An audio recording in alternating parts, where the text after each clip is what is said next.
And I think he has a great chance at doing well there. He really changed cultures quickly, like I explained. And he'll get Lawrence. He's beloved there. And the division, because I think Arthur Smith is going to go somewhere. I don't know how Tannehill will fare without him.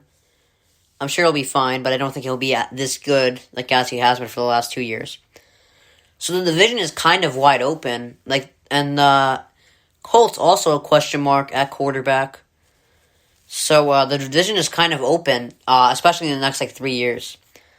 I think he should take it, definitely. Alright, this is probably the one you guys have all been waiting for. I'm going to talk about the best fits for each NFL team. Alright. So, here we go. Alright. So, for the... Actually, I'm gonna start from the bottom. For the Lions, I'm gonna go with... It was tough. This is a tough thing to judge here. And I'm not, predicting who they'll hire. I'm predicting their best fit. Remember that. I think Robert Saleh, the defensive coordinator for the Niners, is the best fit. He's a motivator. He has a chance to be a culture changer. He's an alpha guy and a defensive-minded coach. He's also close with the floor and knows his offense. And that's what the Lions need right now. They need to know how to beat the Packers. And Saleh knows that. And they need their defense to improve and a motivator at coach, an alpha guy. Saleh has all those traits. I think he's a great coach for them.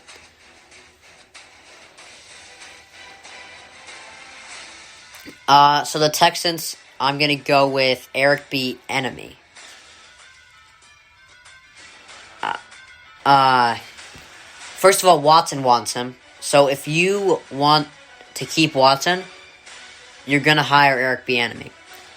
Also, they don't need a GM. The Texans led the NFL in yards per play. They have a pretty good offense, even without Hopkins. It's like the Packers where you just need someone to get along with Watson, like they just need someone to get along with Rodgers.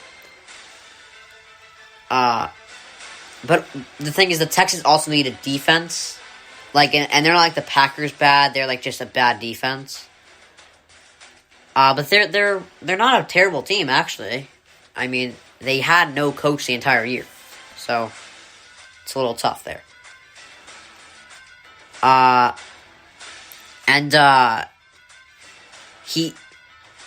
They can work on the defense in the draft as well. He can work with Watson very well, and he can handle ego and independence. And he also watched Mahomes develop in Kansas City.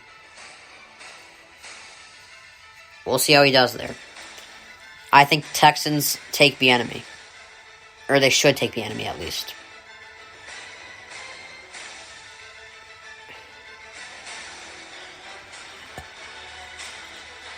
Alright. So, the Eagles. This is a wild guess, because I don't know who would want to go there, because they seem like a power-hungry organization. I'm going to go with Joe Brady, I think. I don't know where they will go with this. He feels young, but so did Sean McVay. He's an offensive-minded coach, and that's exactly what they need. He also coached Jalen Hurts his first year at... Wait, no, my bad. That was Lincoln Riley. I just think I think he can be a really good coach. He seems pretty good. He seems like a pretty good fit for Philadelphia. Offensive-minded guy, because their defense is not the problem. They got Fletcher Cox, Darius Slay. Their offense, I think Wentz can do well with the right coach and the right team around him. So we'll see where this goes. I think Brady is the best fit. Joe Brady for the Eagles. So now the Jets. I don't know where to go with this. I'm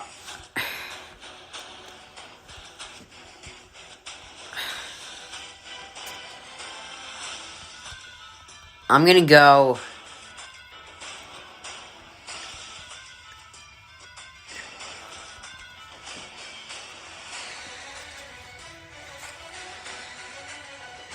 I'm gonna go with Matt Eberflus. However you pronounce his stupid name.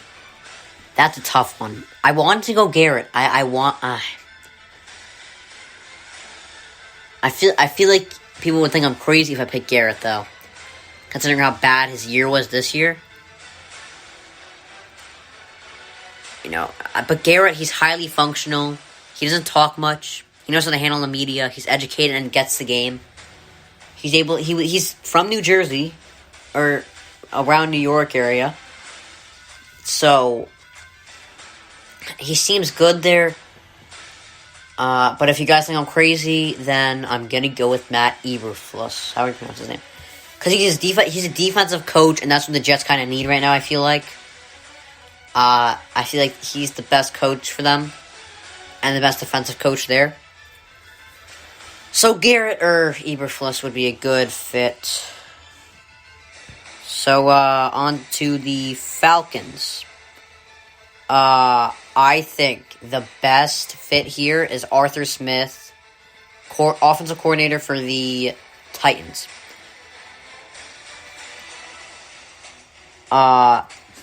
He's a Southern guy. Matt Ryan will work well with him. He runs a Shanahan-like offense, which got them in the Super Bowl. And Matt Ryan has proven when he has the right coordinator and when he has the right coach, he thrives. He had, like I said, Shanahan got him to the Super Bowl. He had LaFleur as his QB coach. He won the MVP. So I like Arthur Smith for that job. For the Jags, I think you all know where I'm going. Urban Meyer. And I think everyone should agree with me here because, it's a college market, city. And, he's a college icon. He said Lawrence is the best college quarterback he's ever seen, so he likes him. And he'll have the power there, which I think he wants. And he's a culture changer, so he can change their culture very well. So I think Meyer is the best fit there for the Jags. And finally, the Chargers. I'm going to go with I think the best option here, Brian Daboll. Daboll worked under Belichick and Saban. He developed Allen perfectly. And Herbert is an Allen-like player. Just, he's already developed in his rookie year. So, and he knows the GM there. So he'll work well. I think he'll work well with Herbert and overall the front office. And I think he is the best coach there, quite honestly. Alright, so quick review. Lions hire Robert Saleh. Texans hire Bieniemy. Eagles, Joe Brady. That's a wild guess, though. Jets, Garrett or Eberflus.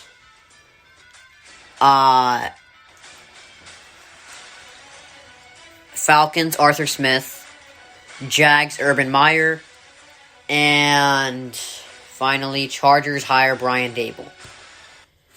Alright, so I don't know what you guys think of that list. I think it's pretty solid, obviously, because I made it, but let me know what you guys think. So, the Harden Rocket situation, I know I kind of covered it already, but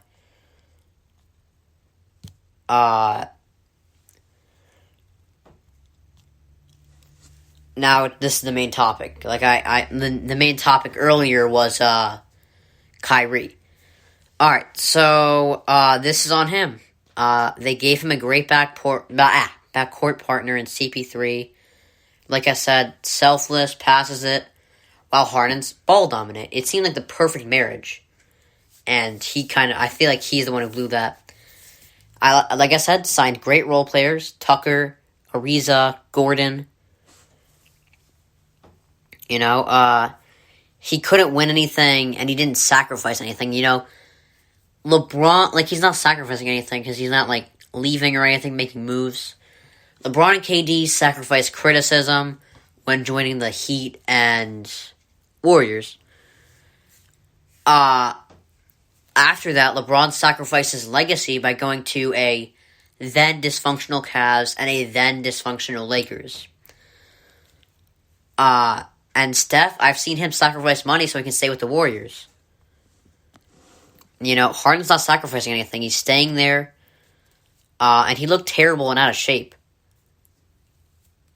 He hasn't...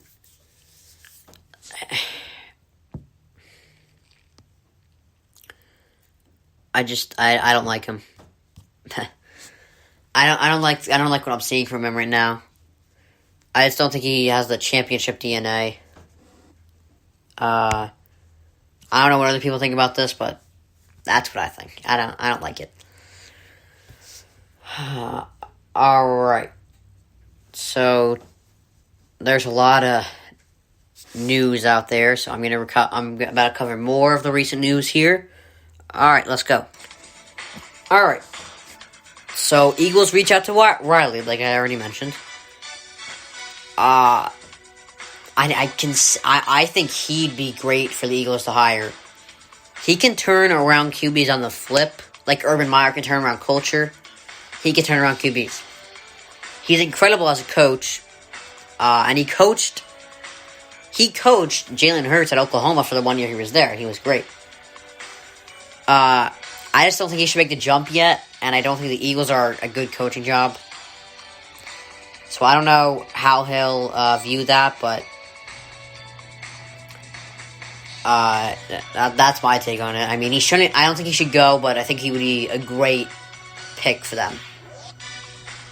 So the Bears are retaining Matt Nagy. Okay, we got breaking news. James Harden is going to the Nets. In a 3-way deal. I'll talk about that later. So the Bears are retaining... so the Bears got a good news, bad news situation. The good news is Matt Nagy is retained. I think that's good news for them. Because 2 years ago, he won Coach of the Year. I think he's a good coach. Chuck Pagano is retiring, though. I just think, like I said, I just think Nagy needs the right QB. But they're losing a great defensive coach in Pagano leaving. But they have the talent on defense and a good enough running and receiving game. They just need the right quarterback. I mean, Montgomery is good. Robinson's good. And they have some other good weapons at receiver too. Their defense is spectacular. It's the quarterback that they really need. Alright. So that's where I stand there. So back to Irving missing another game. Honestly, like, I don't work right now because I'm 14, I'm young. This is like a practice podcast, basically. I hope it goes well. This is basically a job interview, what I'm doing right now. So, Irving is missing another game, but you have to go to work. And if you're incapable of going to work, you gotta communicate with it. Nash didn't know about it the first time. He just texted the players. But you don't just text your coworkers, you text the boss. It's not good if your boss is going around, hey, where's Dylan? And your coworkers are like, oh, you didn't hear? He just wants a break. Why didn't you tell me? Don't know. You have to communicate. And if you need a break, tell him. Straight up. Just be like, hey, I need a break here. He could be going through something. But, I don't know. I don't know. He might be going through something. It's a tough call there.